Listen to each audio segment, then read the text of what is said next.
Right now, every stock trade between New York and London travels through a single cable on the floor of the Atlantic Ocean. Every currency position between Tokyo and Hong Kong moves through a glass tube thinner than your finger, buried under the South China Sea.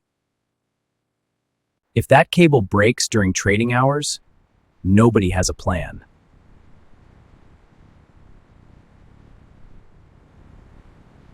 The global finance industry moves $5 trillion every single day. Stocks, currencies, derivatives, bonds, every transaction depends on data arriving in milliseconds. New York, London, Hong Kong, Tokyo, these four cities are the nerve centers of global finance. And they are all connected by cables most people have never heard of.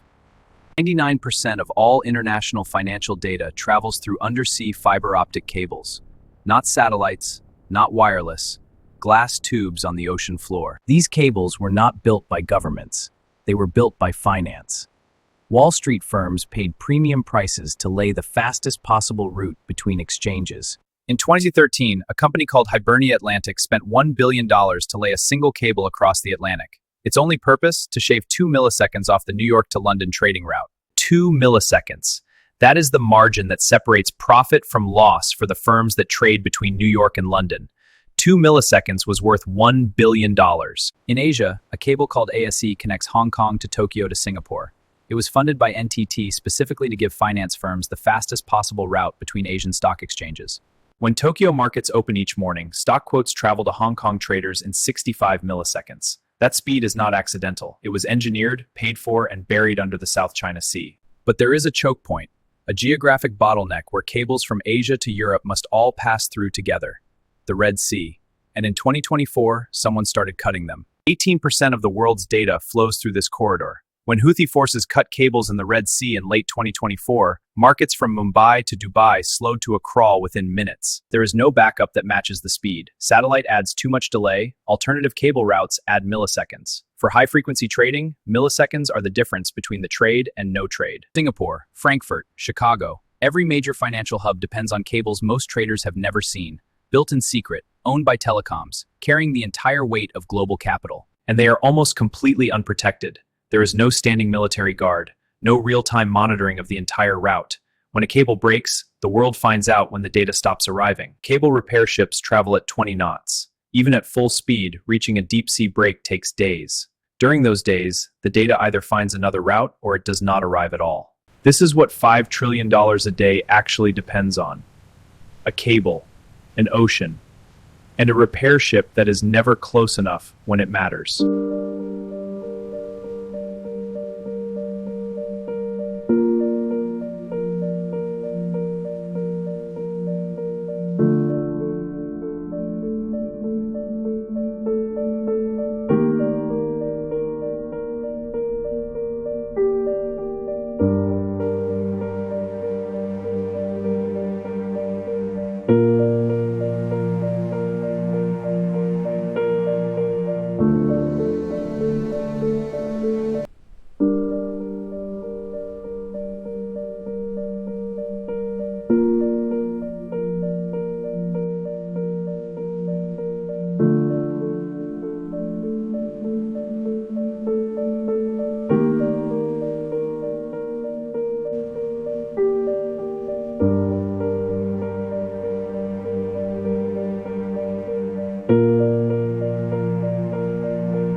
Check the tension on the starboard reel.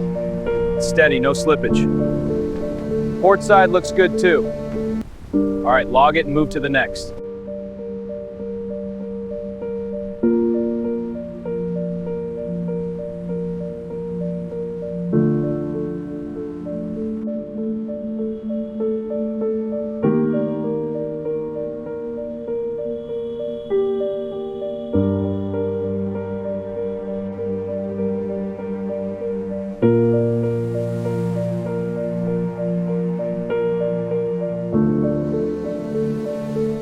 The finance industry has known about cable vulnerability for decades. Internal risk documents at major banks describe cable outage scenarios. The plans exist, the protocols are written, they have never been tested at scale. Some of the cables carrying financial data are more than 20 years old.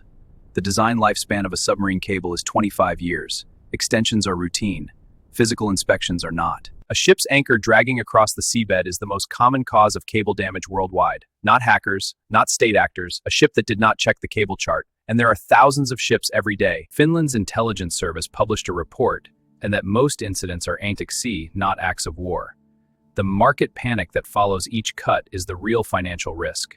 But the panic is expensive. When cables cut during trading hours, algorithms fire on stale data, spreads widen, circuit breakers trigger. A 1-second disruption to a major financial cable can move markets before a single human has noticed. When a cable breaks, this is the first response. A repair ship, a crew, a journey that takes days. During those days, $5 trillion a day is finding other routes, or not finding them. In 2024, when cables were cut in the Red Sea, markets from India to the Gulf responded within minutes. Trading desks described it as watching their screens go silent. The cable that carries your pension fund's data and the anchor from a bulk carrier share the same ocean floor. There is no separation, there is no barrier, there is only the chart the captain may or may not have consulted. Right now, financial data is moving through cables at the speed of light across the Atlantic, the Pacific, the Red Sea, and the South China Sea. $5 trillion a day, moving through glass, under the ocean, in the dark. The cables do not know about trading hours. They do not know about circuit breakers or margin calls. They carry data until they do not. And when they stop, the systems that depend on them were never designed to wait. The workers who monitor these cables do not work for the banks. They work for telecoms. They watch signal levels and data flow. They are the only people standing between $5 trillion and silence. The Bank for International Settlements has internal documents describing what happens if 30% of global cable capacity fails simultaneously. The phrase used is credit run. The estimated duration before markets could reopen? Unknown. This is the cable. This is what $5 trillion a day actually looks like. Not a trading floor, not a server room, a glass tube coming out of the ocean onto a beach. This is the infrastructure the entire system depends on. There are approximately 1.3 million kilometers of submarine cable on the ocean floor. Nobody has designed for simultaneous failure. Nobody has tested it. Nobody wants to find out. The cable is still there.